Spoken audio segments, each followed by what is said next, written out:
అందరికి నమస్కారం.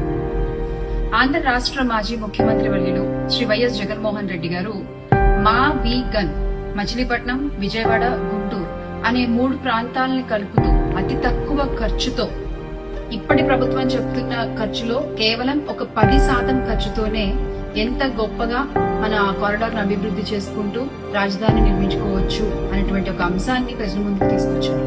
మచిలీపట్నం, విజయవాడ, గుంటూరు ప్రాంత కారిడార్ ని కలుపుతూ అభివృద్ధి చేసుకుంటే ఆంధ్ర రాష్ట్ర భవిష్యత్తుకి అది ఒక బంగారు గది అవుతుంది అనే విషయాన్ని ఈ వీడియోలో వివరించే ప్రయత్నం చేస్తాం.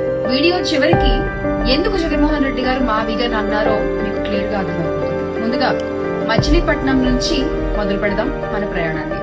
బయలుదేరదామా? జై జగన్.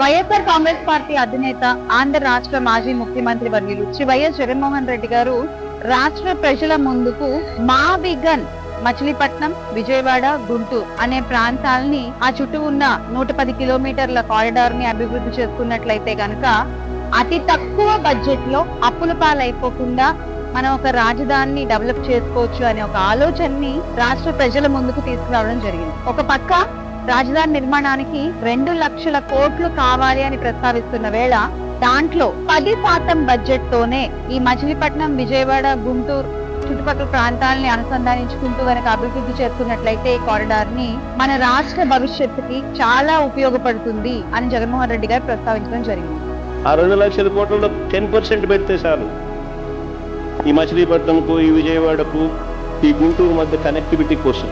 మావిగన్ రాష్ట్ర అప్పుల ఊబి నుండి బయటికి వచ్చే దారి, మన ఆంధ్ర రాష్ట్రానికి ఒక తలమానికం. ఎప్పుడైతే జగన్మోహన్ రెడ్డి గారు మావిగన్ అనే ఒక కాన్సెప్ట్ ని ప్రజల ముందుకు తీసుకుని వచ్చారో అప్పటి నుంచి అది తప్పు అని మాట్లాడారు. కానీ అలాంటి వాళ్ళందరూ కూడా రెండో రోజునే ఎస్, జగన్మోహన్ రెడ్డి గారు చెప్పిన మావిగనే రాష్ట్ర అభివృద్ధికి సరైన పద్ధతి అని ఈ రోజున అందరూ ఒప్పుకుంటున్నారు.